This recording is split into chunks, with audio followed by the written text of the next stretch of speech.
pas envie de manger, comme le Rav Nissan Nemanov, de manger du pain mouillé dans de l'eau, du pain rassis mouillé dans de l'eau. C'est pas mon style de faire ça toute ma vie quand même. Et Shabbat, il rajoute juste une pomme. Vous voyez, vivre comme ça, il vivait comme ça, lui. Ouais, vraiment. Il me dit, est-ce que nous on fait ça? Aucun d'entre nous n'a envie de faire ça, rien qu'à voir ce qu'il y a sur la table. Là. Alors, et la vodka, elle est bonne. Mais un chassid de cet ordre-là, si la vodka elle est bonne comme ça, il n'en veut pas. Apporte-moi de la Smirnoff ou de. Ouais, une vodka qui n'a pas de goût.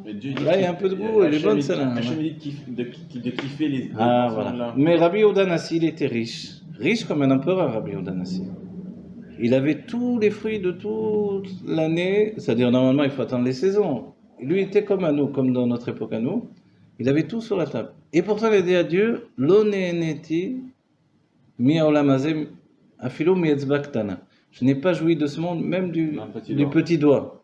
On dit c'est quoi ce petit doigt, cette histoire de petit doigt? D'abord il avait tout sur la table. Donc on dit si on a sur la table de Shabbat des choses, il faut goûter, c'est une mitzvah. Et alors, quoi, il a fait honte au repas? Non, il a mangé tout. Alors on dit pourquoi? C'est quoi cette sorte de petit doigt? En fait, ça voulait dire le membre de l'union intime. Ça voulait dire ça. Le petit doigt, c'était une allusion au fait que l'homme, en principe, il peut être le plus tzaddik du monde. Même Yosef Hatzadik, qu'on appelle tzaddik, il a été attiré par une femme. Donc, dire qu'un homme, au moment de l'union avec sa femme, il n'a pas du plaisir, c'est très dur de dire ça. Lui, il a dit, même là, j'ai pas eu de plaisir. Pour toi. On va dire alors, c'est possible quand on est un tzaddik comme Rabbi Yehuda Nassi. Oui. Ça, c'est toute l'histoire en fait que peut-être nous on va jamais atteindre ce truc. Alors, mais non seulement on va pas l'atteindre, mais on n'a pas envie d'atteindre parce qu'on peut pas vivre. Et la raison c'est laquelle, d'après le Tanya, c'est que si une personne n'a pas du plaisir divin, en fait, il peut pas lâcher le plaisir matériel. C'est ça le secret.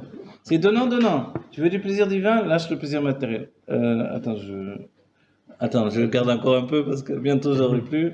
Bon, c'est pas facile. Mais le tzaddik, il voit, je sais pas moi, des saumons, des agneaux cuits à la broche. Il dit, je vais prendre un pain. Voilà.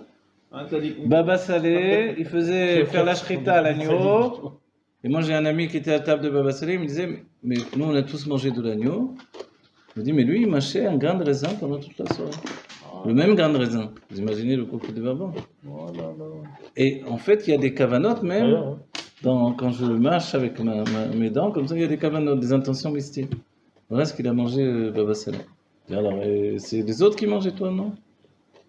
Et une fois, il y a une histoire, quand il s'est marié avec sa seconde femme, elle lui a fait un repas de Shabbat, il a goûté le poisson. Alors elle a vu, elle a dit, mince, c'est pas bon ce que j'ai fait.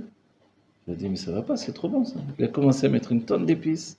Ça devait avoir plus aucun goût. Elle a dit, voilà, comme ça je peux manger le truc. Voilà. Shabbat. Shabbat.